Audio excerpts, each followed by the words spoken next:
My sister framed me for cheating, and everyone believed her. 2 years ago, I lost everything in a single day. My fiance left me. My mother threw me out of the house. My family stopped speaking to me. And by Christmas, they were celebrating together without me as if I had never existed. The worst part? I hadn't done anything. I wasn't caught cheating. I wasn't hiding some secret affair. I wasn't living a double life. I was innocent. But one lie from my older sister was enough to destroy everything I had spent 21 years building. For a long time, I thought the most painful thing she took from me was the man I loved. I was wrong. The most painful thing was discovering how quickly the people who claimed to love me were willing to believe the worst about me. And it all started 6 months after the happiest day of my life, the day I got engaged. At 21 years old, I thought I had my entire future figured out. Looking back now, I couldn't have been more wrong. If someone had asked me back then who I trusted most in the world, I would have answered without hesitation. My fiancé and my sister. Funny, isn't it? The two people who would end up changing my life forever. My fiancé and I had known each other for as long as I could remember. Our families lived only a few streets apart, and our parents were so close that people often joked we were practically raised in the same house. Some of my earliest memories include him sitting at our kitchen table, stealing fries from my plate while my mother pretended to be angry about it.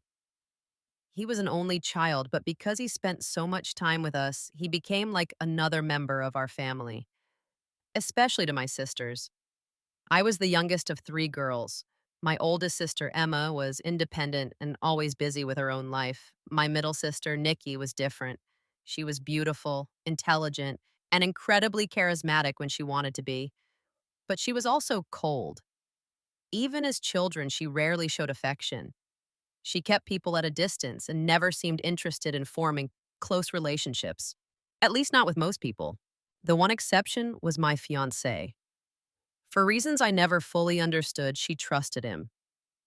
When she struggled as a teenager, he was the person she talked to. When she got into trouble, he was often the one trying to help her get back on track. When she battled addiction in her late teens, he spent countless hours encouraging her to seek treatment. Back then, I thought it was because she saw him as a brother. Looking back now, I wonder if I was the only person who believed that. Still, life felt perfect. When we were 19, we started dating. And honestly, nobody was surprised. Our parents had spent years teasing us about ending up together. I think they were happier about our relationship than we were. For 2 years, everything felt effortless. He knew every insecurity I had, every fear, every anxiety, and somehow he always knew exactly what to say. When I gained weight during a difficult period in college, my mother made a few comments that crushed my confidence. I remember standing in the kitchen one evening while she lectured me about how men always leave when women stop taking care of themselves. Before I could even respond, my fiance cut her off. That's enough. The room went completely silent. He looked directly at my mother and said something I never forgot. I love her because she's her, not because of a number on a scale. Then he smiled at me.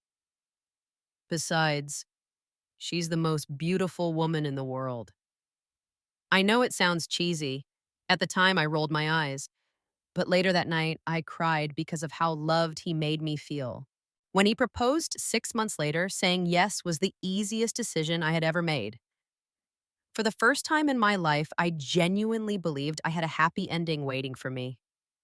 I had no idea my sister was already planning to destroy it. For most of my life, I never questioned the relationship between Nikki and my fiance. Why would I? They had known each other almost as long as I had. If anything, I felt grateful that he cared enough to help her through some of the darkest moments of her life. When she was struggling with addiction, he was there. When she got arrested for shoplifting as a teenager, he was there. When she dropped out of school for a while, he was there too. Looking back, maybe he was there a little too often. But hindsight has a funny way of making everything seem obvious. At the time, I saw kindness, nothing more. There were moments, though, small moments, moments I didn't understand until much later. Like the time I came home early from work and found the two of them sitting alone in our backyard. They stopped talking the second they saw me.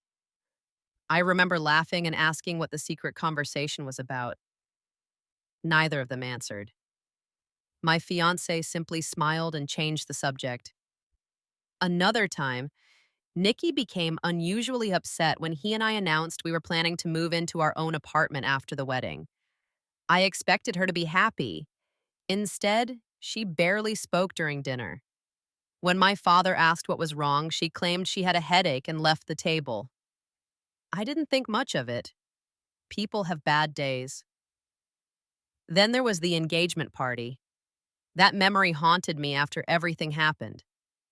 At the party, my fiance was standing with a group of relatives while I was helping my mother in the kitchen. When I came back, I noticed Nikki watching him from across the room, not smiling, not talking, just watching. The expression on her face was impossible to describe. It wasn't happiness. It wasn't pride. It almost looked like grief. The moment she noticed me looking at her, she forced a smile and walked away. I remember asking my oldest sister later if Nikki seemed okay. Emma shrugged. She's probably just feeling sorry for herself again. What do you mean? Nothing. She refused to explain. At the time, I let it go. I wish I hadn't. Because the closer we got to the wedding, the stranger Nikki started acting. She became unusually interested in every detail of our relationship. She wanted to know where we were going for our honeymoon, how much money we had saved, where we planned to live, what colors I had chosen for the wedding. At first, I thought she was finally trying to be involved in my life. I was actually happy about it. For the first time in years, it felt like we were becoming sisters again. One night, about a month before everything fell apart, she even apologized for being distant throughout our lives. That conversation stayed with me. We were sitting alone on my parents' porch after everyone else had gone to bed. She looked unusually emotional. I know I haven't always been a good sister. I remember being shocked. Nikki never apologized for anything. Ever. She stared down at her drink and shook her head. You deserved a better sister than me. I laughed awkwardly. That's a weird thing to say. No, she replied quietly. It's true. For a second, she looked like she was about to cry. Then she smiled and changed the subject. A few weeks later, she asked me a question that would end up changing my life. Do you want to go out with me this weekend? I nearly dropped my phone. Nikki and I had never gone out together, not once. She laughed at my reaction. What? Is it really that shocking? A little. She rolled her eyes. I figured we should spend some time together before you get married. Honestly, that answer made me happy. Maybe happier than it should have. For years, I had wanted a real relationship with my sister. And for the first time, it felt like she wanted the same thing. So I said yes. I had no idea she had already planned every detail of what was going to happen next. The night everything fell apart started out surprisingly well. If anything, it felt like the beginning of the relationship I had always wanted with my sister. Nikki picked me up just after sunset. When I got into the car, she was already smiling. Not her usual forced smile, a real one. Or at least that's what I thought at the time. You actually came, she joked. You invited me. I honestly thought you'd make an excuse. I laughed. Believe it or not, I wanted tonight to happen. For a brief moment, she looked guilty. The expression disappeared so quickly, I almost thought I imagined it. The club wasn't really my scene. Loud music, crowded dance floors, people packed shoulder to shoulder. Normally, I would have hated it. But after a couple of drinks, I started relaxing. For the first time in years, Nikki and I were actually having fun together. We danced, We laughed. We even took pictures together. Pictures I would later delete because I couldn't bear looking at them anymore. Around midnight, she pointed toward a man standing near the bar. He was tall, well dressed, and clearly attractive. Nikki nudged my shoulder.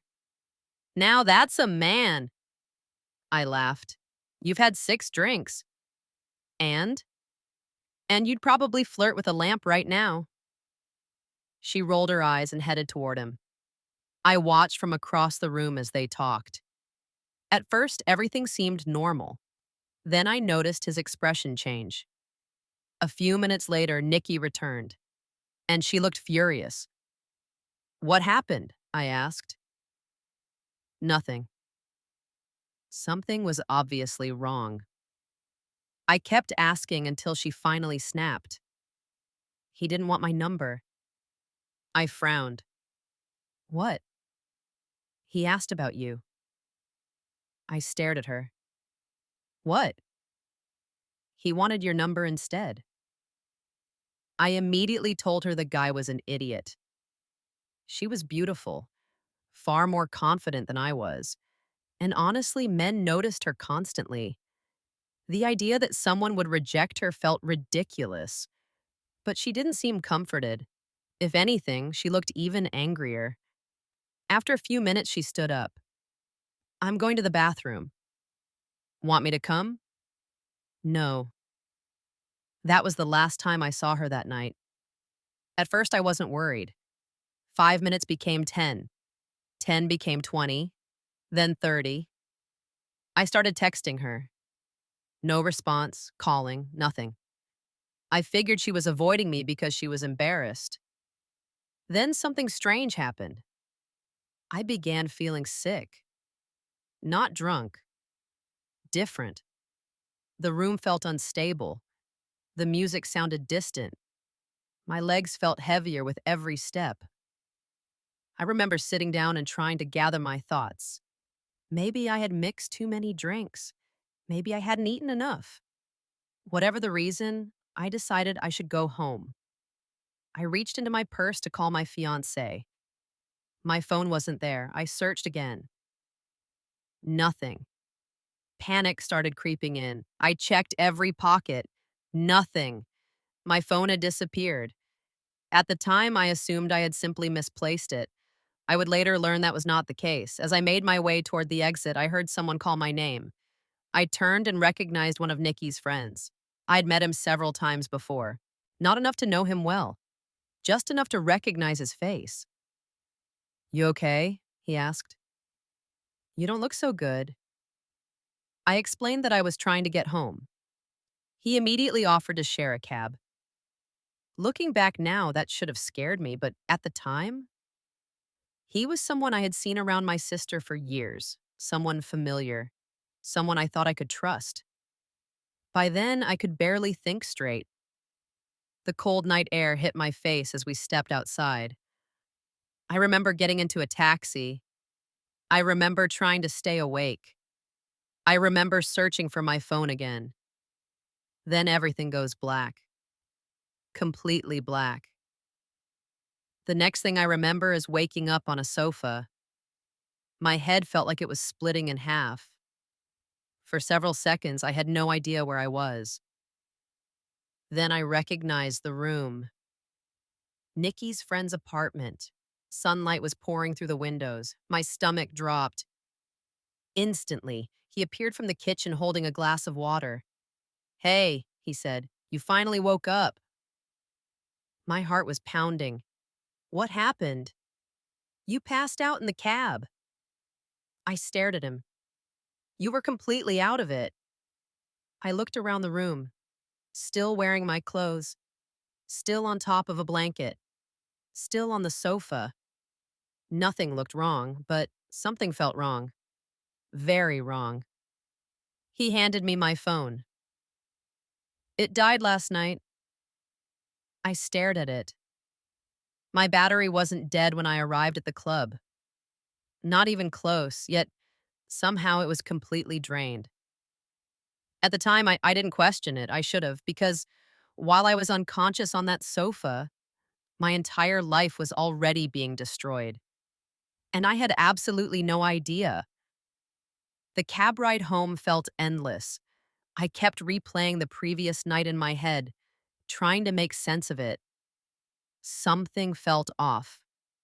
Not just because I had blacked out, because I never blacked out. Not like that.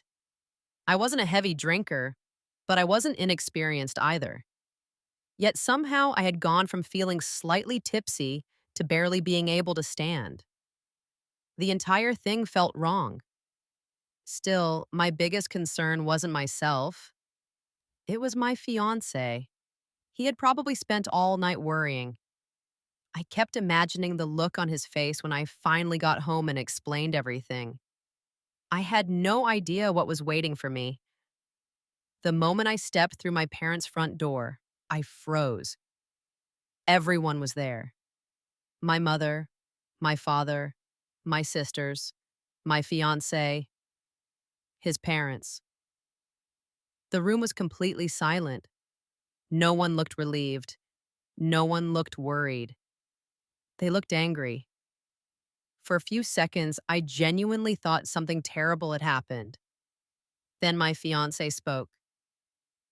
"How could you do this to me?" I stared at him. "What?"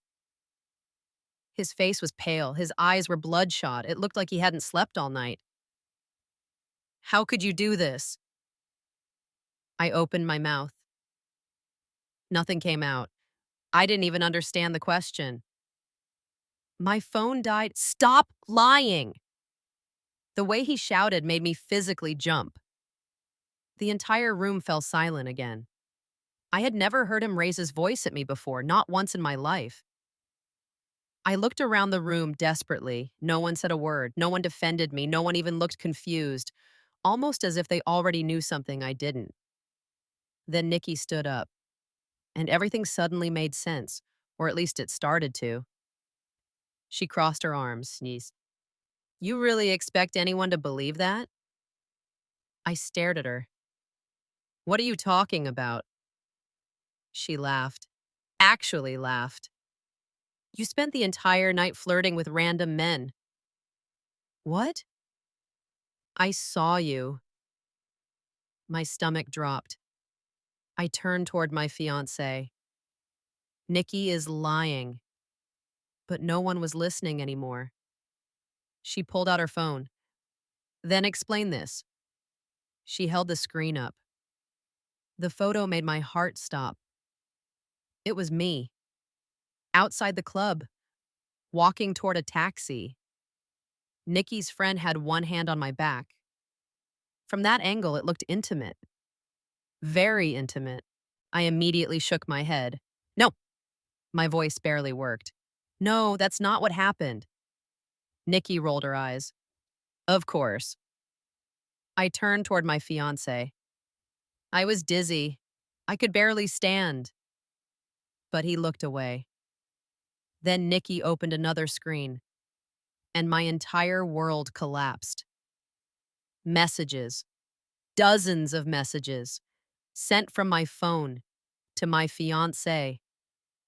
My blood turned cold. I had never seen those messages before. One read, "I need space." Another, "Please don't wait up for me." Another, "I think we need to talk about us." My hands started shaking. I didn't send those. No one believed me. "I didn't send those." My mother stood up. "Oh my God." I grabbed the phone. The messages were real. They had come from my number, but I had never written them. Never. Then I remembered. My missing phone, the club, the bathroom, Nikki disappearing. For the first time, I felt genuine fear. Not panic. Fear. Because I suddenly understood that none of this was accidental. Someone had planned it, and there was only one person who could have done it. I turned toward Nikki. "You took my phone." Her face didn't change. "You've lost your mind." "You took my phone." "Stop embarrassing yourself." Then came the final blow. The blow that destroyed any chance of defending myself. Nikki called her friend, the same friend whose apartment I had woken up in. The room was completely silent. Everyone listened. My heart was pounding so hard I thought I might pass out. When he answered, Nikki asked a simple question. Did anything happen between you and my sister last night? There was a pause, then he laughed. Yeah. My stomach dropped. We hooked up. The room exploded. His voice kept talking. I barely heard any of it. Something about me begging him to take me home. Something about us sleeping together. Something about it happening multiple times. Lies, all lies, every single word. I felt like I was drowning. I screamed, I cried, I begged. I explained exactly what happened. No one listened, not one person. The worst part wasn't my mother. It wasn't Nikki. It wasn't even his friend. The worst part was watching the man I loved look at me like I was a stranger, like I disgusted him, like 21 years of friendship meant nothing. I grabbed his arm. Please. I was crying so hard I could barely breathe. Please believe me. For a second, I thought he might. For one brief second, I saw hesitation in his eyes. Then he slowly pulled his arm away and shook his head. That moment hurt more than everything else combined, because that was the moment I knew I had lost him. Without another word, he walked out. His parents followed, then my sisters, then my father, one by one, leaving me standing there, broken, alone, abandoned. I don't remember much after that, only fragments. My mother screaming, me crying, more accusations. Then suddenly, a sharp pain across my face. The slap was so hard my head snapped sideways. I looked up in shock. My mother's face was filled with disgust. Get out! I couldn't speak. Get out of my house! Mom, you're no daughter of mine.